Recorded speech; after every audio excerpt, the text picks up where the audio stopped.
Yes, a warm welcome to the US New Times. I bring you back this afternoon another interesting episode where we shall be discussing about one of the most spokesperson, genocide perpetrator, genocide planner, the genocide against Tutsi in the 1994 in Rwanda. This man is no other than Mr. Zigiranyirazo Protais, aka Mr. Z. Mr. Z actually had a lot of influence. He played a bigger role in the genocide against the Tutsi, which we'll be discussing. We'll give you his historic background, the birthplace, his relations with the Habyarimana government, as well as other relevant information, the punishment when he was caught, when he was arrested, charged, and all the offenses.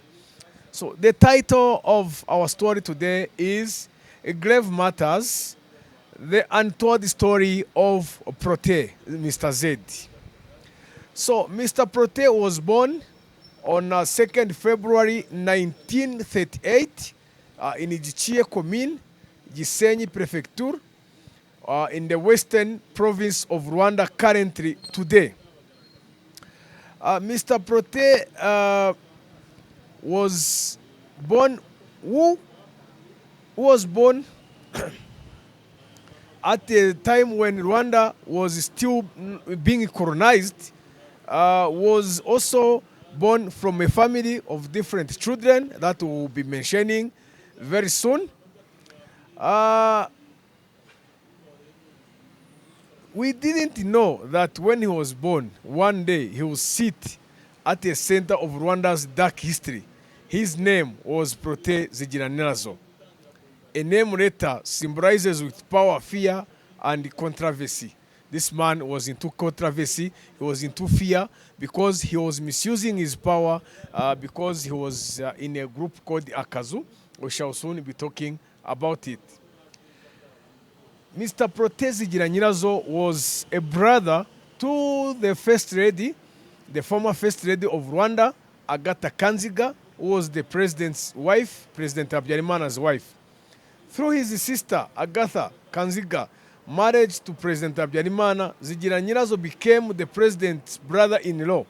The bond placed him in Akazu. The Akazu I was talking about was the circle, the inner circle of the Habyarimana people who were actually near to him, who were close to him. The infamous inner circle whose grip on Rwanda was nearly absolute. Many people didn't know Zigiranyirazo until he committed the genocide against Tutsi, until he started planning, until he was among the active people of MRND. That's how people started know him. A lot of journalists called him Monsieur Z. Monsieur, meaning is Mr. Z. What did that title represent? Let's get to know it. He was a historian. Respect, yes, but also fear. He was a prefect in Kibuye and later Ruhengeri for over a decade. He controlled the land, law enforcement, and local militias. If you were Tutsi, his presence was a shadow over your survival. What does this mean? When being a prefect, it means you are more of a provincial minister. Being a provincial minister from Kibuye and from Ruhengeri. Ruhengeri is currently Musanze, and Kibuye is currently Karongi district, where he was controlling land. It means that, he was placed there specifically to be sure he can control the Tutsi land and control the Tutsis themselves and manage them in the fourth month of coming activities of getting their properties and killing them. From 1974 to 1989, Zigiranyirazo resigned as the prefect of Ruhengeri. He distributed land, secured loyalty, and turned blind eye to ethnic targeting. His influence ran through roadblocks, militia patrols, and communal leaders who answered him. This means when you say communal leaders, we are talking about burgomestre, we are talking about conseiller, Those are almost of like mayor sector, executive sectors of current today. Militias, those are in Interahamwe. We are talking about the eye on to ethnic target. These were ethnic, were the Tutsis. The influence through roadblocks, the roadblocks and patrols being done by Interahamwe. So these are some of the history of Protais Giranyirazo. In 1989, he left Rwanda for Canada, pursuing studies at the Université de Quebec, University of Quebec in Montreal. But in 1993, he was convicted of uttering death threats against Tutsi refugees who accused him of organizing massacres. Expelled from Canada, he returned home just as the Rwandan handed towards catastrophe. So when he went to studies in Canada at the University of Quebec, you know, he also started some causing some trouble by targeting refugees, Tutsis who were there. He wanted maybe to kill them, and those people reported them to the Canadian government, and he was later deported back to Rwanda. And you understand when you say he was reported back to Rwanda, it means he came back as a frustrated man. You can understand now the frustration he had against the Tutsi because of that. Protais Giranyirazo and Agatha Kanziga, key members of the Akazu and relatives of President Juvenal Habyarimana, used their family and political power to entrench Hutu dominance and marginalize Tutsi. Investigations later revealed that roadblocks near Zigiranyirazo's properties became killing grounds. Survivors testify that militias operated with his implicit approval. Kanziga, as a first lady, influenced national policy, protected Akazu areas, and promoted extremist agendas. Together, their coordination between local authority and national power turned kinship networks into instruments of political control and systematic violence that fueled the genocide against the Tutsi. I think this is very clear. You can see the influence of Agatha Kanziga in protecting those members who were in Akazu, reminding you the followers of the US New Times, that Akazu was made up of Habyarimana's people. But when the International Criminal Court for Rwanda, ICTR, weighed the evidence, the case collapsed in 2009. Zigiranyirazo was acquitted. The court found insufficient proof that he had directly ordered killings, exposing a limitation in prosecuting high-level figures who ruled through intermediaries. Human rights advocates had a say on this.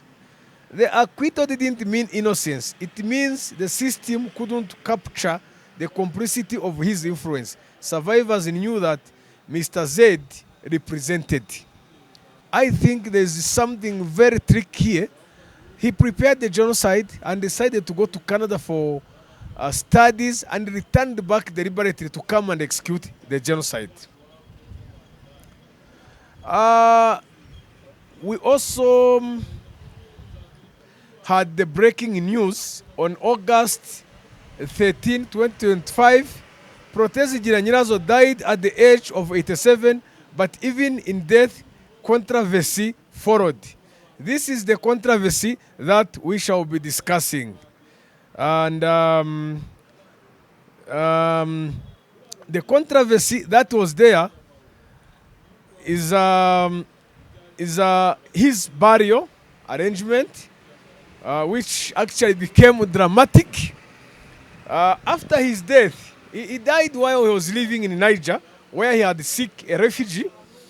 After his death, his children and the family and friends decided to export his dead body to France, where they wanted to bury him.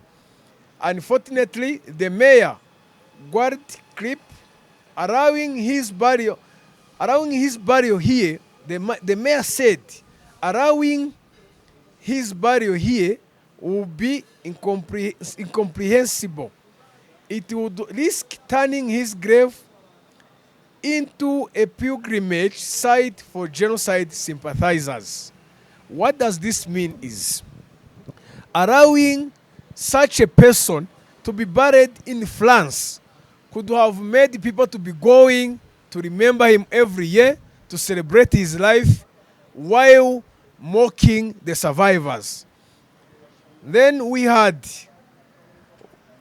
also other instances where his family were trying to go to court of the law to make sure that they broke this decision of the mayor, but the court also didn't have the same saying with these people. As we go to the final scene of our narration today.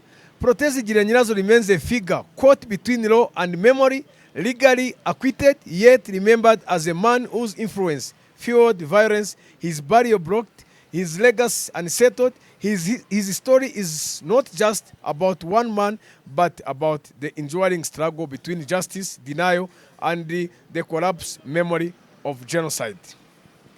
So this is all about Protais Giranyirazo, and I can tell you we have more to discuss about this person.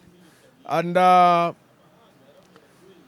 only man on earth, this is the only man on earth who died and the heaven refused to receive his dead body.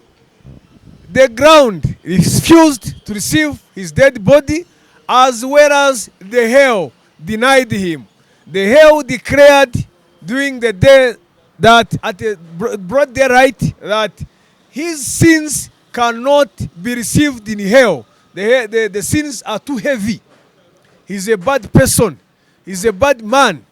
He prepared the genocide against the Tutsi. He participated into the execution. He is the man who was behind the hiding of the evidence. The denial of the genocide against the Tutsi was also the man behind it.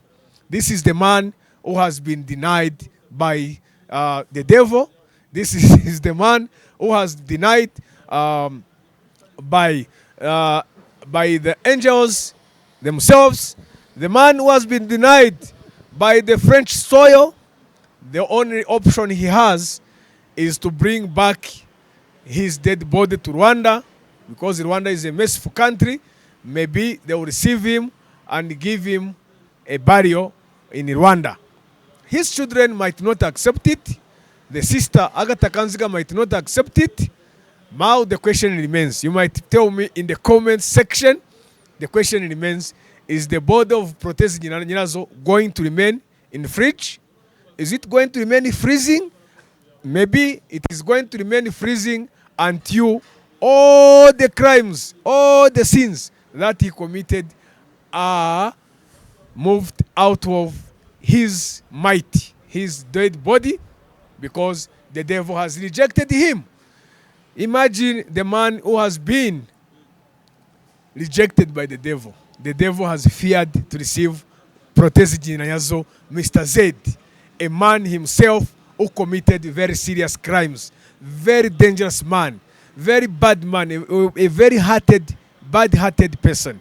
May the Lord console the souls of the departed Tutsis that Mr. Z killed. May the Lord console the heart of the survivors who didn't see justice, because Protais Giranyirazo had to hide the evidence. May the Lord protect Rwanda. Today, I was your presenter. My names are Innocent Habumucha on the US New Times.